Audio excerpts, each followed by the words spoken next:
Boa noite, meus irmãos, tudo bem com vocês? Espero que estejam bem. Nós vamos continuar então a nossa mensagem no Evangelho de Marcos e nesta noite nós vamos meditar em Marcos 1, de 1 a 8. Na última pregação eu falei a respeito da introdução do Evangelho de Marcos e hoje nós vamos então olhar propriamente para esses primeiros versículos sobre o Evangelho de Marcos, né? Vamos então fazer uma oração para iniciar o nosso tempo aqui e depois partir para a meditação. Pai querido, pedimos a Deus que o Senhor nos ajude esta noite a compreender a Tua Palavra, que o Teu Santo Espírito possa aplicar em nossos corações e que nós possamos sair transformados. Usa-me, ó Deus, para falar ao coração desses meus irmãos. Oramos em nome de Cristo. Amém. Quero começar fazendo algumas perguntas, ok? Primeira pergunta: como nós podemos identificar um verdadeiro mensageiro de Deus, um verdadeiro profeta? Como que nós podemos identificar um verdadeiro profeta? Hoje muitos se denominam profeta, se denominam pastor, se denominam apóstolo, querubim, anjo, sei lá o que. Mas, de fato, apesar desses exageros, né, que nós vemos em muitas igrejas, nós também podemos ter muitas dúvidas sobre o que de fato é um pastor, como que eu identifico se ele é um verdadeiro pastor. Talvez a gente vá para algumas igrejas e a gente olha para alguns homens que se dizem homens de Deus, mas será que de fato eles pregam o Evangelho? Será que verdadeiramente eles são pastores de verdade, como eles dizem ser pastores? Como eu posso identificar se de fato ele é um homem de Deus, se de fato ele é um verdadeiro cristão, se ele prega a palavra de Deus verdadeiramente? Todos os evangelhos, eles começam logo apresentando quem era João Batista. Alguns dão alguns mais detalhes do que outros. Por isso, se você quer saber mais sobre a história de João Batista, eu recomendo que você leia Mateus 3 e Lucas 3, também que vai descrever mais sobre a sua vida. Mas hoje nós vamos nos atentar apenas ao que o Evangelho de Marcos diz sobre a vida de João Batista e como que a vida de João Batista ela nos ensina também sobre o que é um verdadeiro profeta, o que é, de fato, um homem de Deus. Vamos começar lendo, então, a gente vai ler essa parte do 1 ao 8, à medida que nós formos, então, estudando e avançando no texto, tá bom? Primeiramente, então, versículos de 1 a 3, vamos ver sobre a profecia, o que os profetas falaram sobre João Batista. Princípio do Evangelho de Jesus Cristo, Filho de Deus, como está escrito na profecia de Isaías: Eis que envio o meu mensageiro adiante de você, o qual preparará o seu caminho. Voz do que clama no deserto, preparem o caminho do Senhor, endireitem as suas veredas. Nós já falamos um pouco sobre o versículo 1 na semana passada, na pregação da introdução do Evangelho de Marcos, sobre o que é esse princípio do Evangelho de Jesus Cristo. Então vamos focar em como ele continua, né?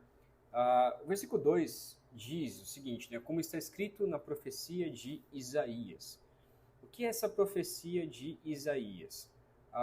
Apesar do primeiro texto, eis que envia o mensageiro, que nós vamos ver a seguir, ele não está em Isaías, ele está em Malaquias. Marcos, ele não erra na sua referência, porque o próximo texto, ele está falando então sobre o profeta Isaías, sobre o que de fato está lá em Isaías 40. Essa primeira citação então, de Malaquias 3, versículo 1, não é um erro, mas era uma forma de dizer que foi uma predição dos profetas. Então, quando você... Há duas possibilidades aqui, né? Primeiro, quando você se referia a profetas no Antigo Testamento, normalmente as pessoas se referiam ao profeta Isaías, colocando como esse grau de profetas, de todos os profetas. E a outra possibilidade é que, como ele cita Isaías e Malaquias, ele quis colocar então, primeiramente, citando Malaquias, mas depois, posteriormente, Isaías, então por isso que ele cita apenas como se Isaías quem tivesse escrito essas duas partes. Mas não é um erro de Marcos, é apenas uma forma de resumo ou então de referência ao maior profeta do Antigo Testamento, que é então Isaías, ou aquele que escreveu mais, né? E aí ele continua então, qual que é essa referência de Malaquias? Malaquias 3:1, que diz: Eis que envio o meu mensageiro adiante de você, o qual preparará o seu caminho. Nós vemos então nitidamente uma profecia de que antes de Jesus Cristo aparecer, um homem, um mensageiro, iria vir antes dele, preparando o coração das pessoas para ouvir Jesus. Então eles viria uma pessoa antes para então preparar o coração das pessoas para ouvir Cristo Jesus. Assim como diz lá em Mateus 11, versículo 10, este João Batista, o próprio Jesus dizendo isso, que este João Batista é aquele de quem está escrito: Eis que envio diante de você o meu mensageiro, que preparará o caminho diante de você. Então nós vemos diversas citações lá em Lucas 1, 17, 76, lá em Lucas 7, 27, diversas citações que de fato João Batista seria aquele que seria o predecessor, aquele que viria antes de Cristo Jesus, para então anunciar, preparar o coração das pessoas para ouvir a Cristo. Versículo 3, então, nos descreve como que este mensageiro seria, primeiramente, o que ele faria, que é preparar o coração das pessoas, preparar o caminho de Cristo, e o que ele faria, então. Vós que clamam no deserto, preparem o caminho do Senhor, endireitem as suas veredas. Agora sim, Marcos cita Isaías em Isaías 40, versículo 3, e novamente mostra a função de João, preparar o caminho do Senhor. Mas há um acréscimo aqui, ele vai endireitar as suas veredas. Lá em João 1, 23, nós vemos claramente que o próprio João Batista sabia que essa era a sua função. Ele responde, versículo 23, então ele respondeu: Eu sou a voz que clama no deserto, endireitem o caminho do Senhor, como disse o profeta Isaías. Então o próprio João Batista sabia que essa era a sua função, de preparar o caminho do Senhor. Nós vamos fazer algumas aplicações no final a respeito disso. Versículos 4 a versículo 6, nós vemos então como era o profeta. Como que era João Batista? Como de fato ele era? Versículos 4 e 6 diz o seguinte: E foi assim que João Batista apareceu no deserto, pregando o batismo de arrependimento para a remissão de pecados. E toda a região da Judéia e todos os moradores de Jerusalém iam até ele, e confessando os seus pecados, eram batizados por ele no rio Jordão. A roupa de João era feita de pelo de cabelo. Ele usava um cinto de couro e se alimentava de gafanhotos e mel silvestre. Vamos olhar então versículo por versículo aqui. Primeiro, versículo 4, nos diz que ele pregava o batismo de arrependimento para a remissão de pecados. O batismo de João ele era diferente do batismo de Jesus. Ali ele estava convocando as pessoas a se arrependerem de transgredir a lei. Assim como nós temos a pregação de Pedro, lá em Atos 2,38, que diz: Pedro respondeu: Arrependam-se e cada um de vocês seja batizados em nome de Jesus Cristo, para a remissão de seus pecados, e vocês receberão o dom do Espírito. E Atos 3,24, que diz: Antes da manifestação dele, João pregou um batismo de arrependimento a todo o povo de Israel. Então, há uma diferença sobre o batismo de Cristo e o batismo de João. O batismo de João era um batismo de arrependimento. O batismo de Cristo Jesus, ou o batismo que nós somos batizados, é um batismo, então, de uma conversão verdadeira, não só de arrependimento, mas também nós recebemos agora o dom do Espírito Santo, coisa que não acontecia com o batismo de João, ok? No entanto, João, ele pregava isso, ele pregava o arrependimento, Ele pregava para que as pessoas se arrependessem dos seus pecados e passassem então a seguir verdadeiramente a lei, a seguir verdadeiramente ao Senhor e buscar então o Messias, aguardar a vinda do Messias. Versículo 5 nos diz então que eles confessavam os seus pecados e eram batizados. Eles então confessavam os seus pecados publicamente. Era uma forma de dizer, não quero mais viver aqueles pecados que eu cometi, agora eu quero viver para a glória de Deus. Muitos tinham que pagar pelas consequências dos seus atos. Era possível que até mesmo os mestres da lei estavam ali perto de João, e quando alguém confessava o seu pecado, dizia, olha, você vai ser batizado, mas agora você tem que pagar pelo seu pecado. Então eles eram batizados para o perdão dos seus pecados. Atos 19 e 18, nós vemos também uma situação em que muitos dos que creram vieram confessando e denunciavam publicamente as suas próprias obras.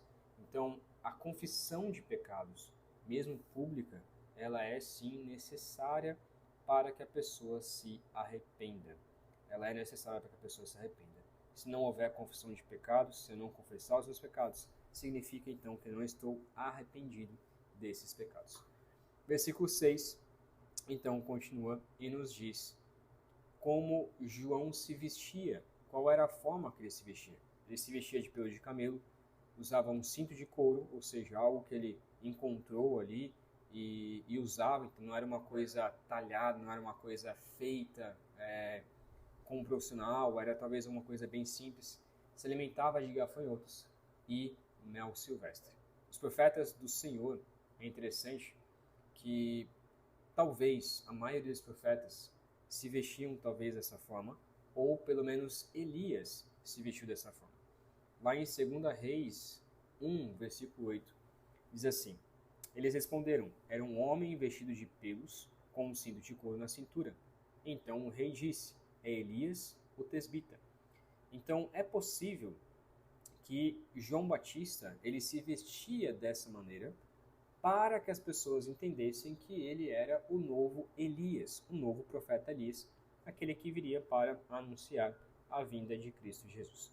No entanto, o que nos mostra aqui também, o que nós podemos aprender, é da simplicidade de João Batista.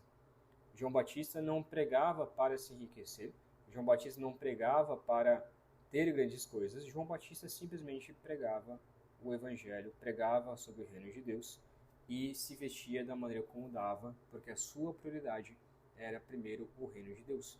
Por isso que o próprio Cristo diz, busquem primeiro o reino de Deus e as demais coisas serão acrescentadas. Qual era então a pregação de João Batista? Versículo 7 e versículo 8, que diz assim, e João pregava dizendo, depois de mim vem aquele que é mais poderoso do que eu, no qual não sou digno de, curvando-me, desamarrar as correias das suas sandálias. Eu batizei vocês com água, ele, porém, os batizará com o Espírito Santo. É interessante, então, que a primeira parte diz que ele pregava sobre aquele que é mais poderoso do que eu. João não estava dizendo que tinha poder. João não tinha poder algum. Mas as pessoas consideravam João como um grande profeta. Mas ele está dizendo, existe alguém que tem muito mais poder do que eu. Se eu tiver algum poder, mas esse que virá, ele tem muito mais poder, porque ele não é apenas um homem qualquer, não é apenas um profeta. Ele é muito mais do que um profeta. Ele é o próprio rei. Ele diz, então, que ele é tão digno, esse homem que virá, ele é tão maior que ele não é digno de desamarrar as correias das suas sandálias. João reconhece a sua inferioridade diante de Jesus, ao ponto de não ser digno, então, de tirar ali os cordões da sandália, que era um serviço de um servo, um serviço de um escravo. Isso sim é um servo. Ele reconhece a sua humilhação, a sua pequenez diante de Deus, bem diferente dos que se nomeiam como profetas hoje em dia. só querem se enriquecer, só querem ganhar dinheiro, só querem ter lucro. João, ele era diferente. Continuando aqui, lá no versículo 8, ele diz então que ele batiza as pessoas com água, mas virá aquele que vai batizar com o Espírito Santo.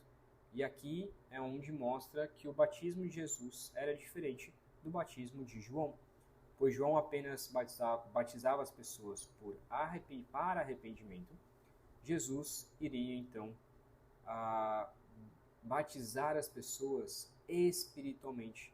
Ele dava então o dom do Espírito Santo. Isso é uma profecia lá de Isaías 44, versículo 3, que diz assim: porque derramarei água sobre o chão sedento e torrentes sobre a terra seca. Derramarei o meu espírito sobre a sua posteridade e a minha bênção sobre os seus descendentes. Esse cumprimento, então, acontece lá em Atos 2, 3 e 4.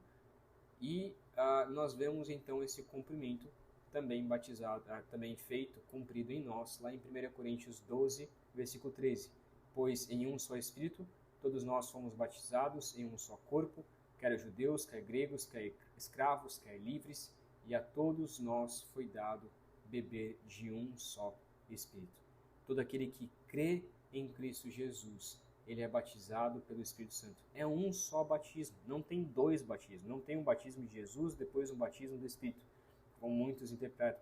É um batismo só. E esse batismo é o batismo de Cristo Jesus, onde nós recebemos então a salvação, onde nós recebemos então o dom do Espírito Santo. Esse batismo, como diz Romanos, esse batismo acontece internamente no nosso coração e ele é então manifesto de forma externa através das águas. O que nós podemos então aprender com tudo isso que nós vimos sobre a história de João Batista? Primeiramente, a grande ideia desse texto, o resumo desse texto, é que o mensageiro do Senhor não chama atenção para si, mas para aquele que é mais importante do que ele, Jesus Cristo, o Filho de Deus. O mensageiro do Senhor não chama atenção para si, mas para aquele que é mais importante do que ele, Jesus Cristo, o Filho de Deus.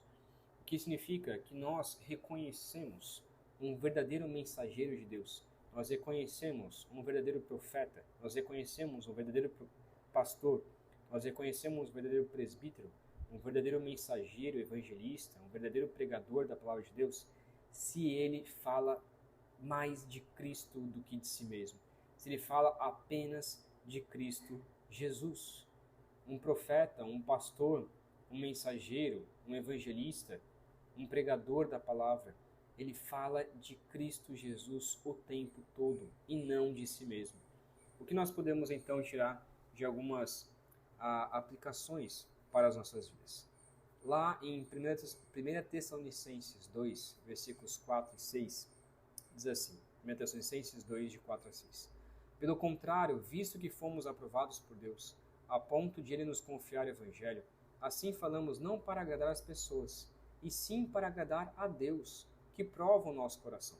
A verdade, como vocês sabem, é que nunca usamos de linguagem de bajulação, nem de pretextos gananciosos. Deus é testemunha disso. Também jamais andamos buscando elogio das pessoas, nem de vocês e nem de outros. O que significa, então, é que o verdadeiro profeta de Deus, ele não prega a si mesmo, ele não prega também para agradar outras pessoas, ele não prega para que as pessoas fiquem com o coração amaciado, com os ouvidos acariciados. O verdadeiro profeta do Senhor, ele prega contra o pecado, ele prega para que as pessoas se arrependam dos seus pecados, ele prega não para agradar as pessoas, mas para agradar a Deus, porque Deus prova o nosso coração. Há tantos pastores por aí que só ficam pregando mensagens que acariciam o coração delas, só ficam pregando mensagens porque querem se tornar famosos, porque querem ter nome, porque querem ser elogiados, porque querem ser ricos.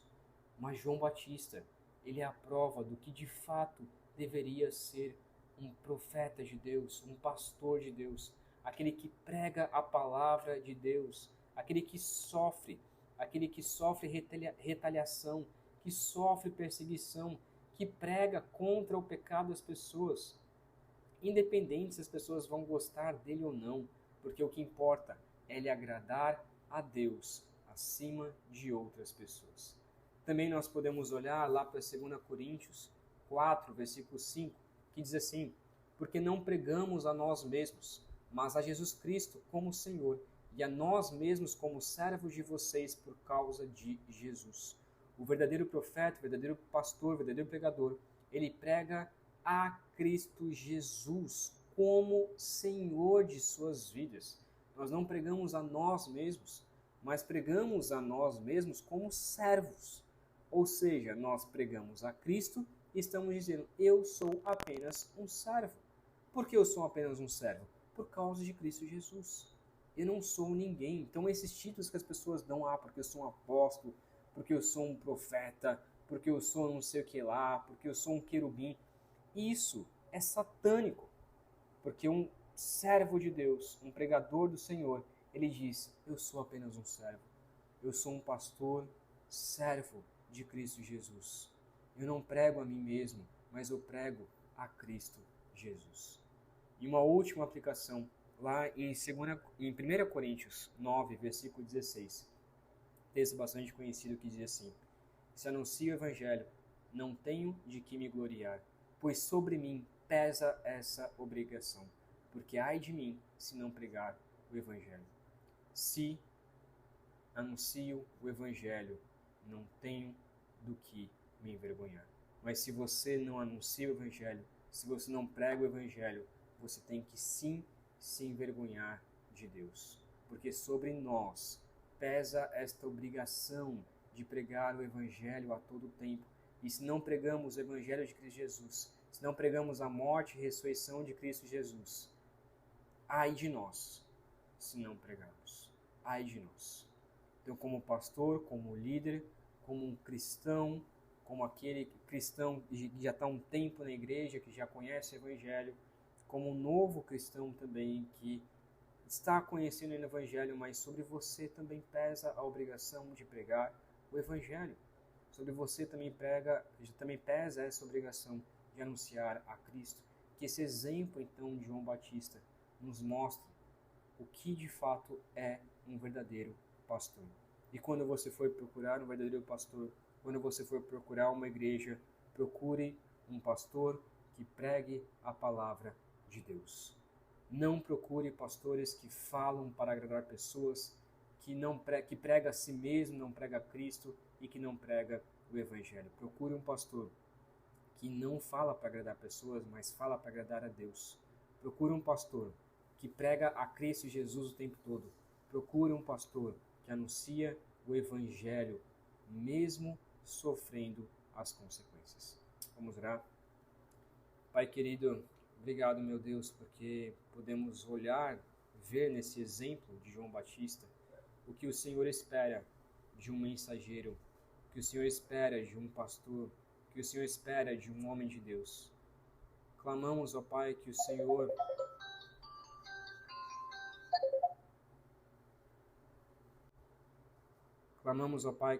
nos ajude, como pastor, a pregar o Evangelho de Cristo Jesus o tempo todo, a anunciar o Teu Evangelho, a Tua graça.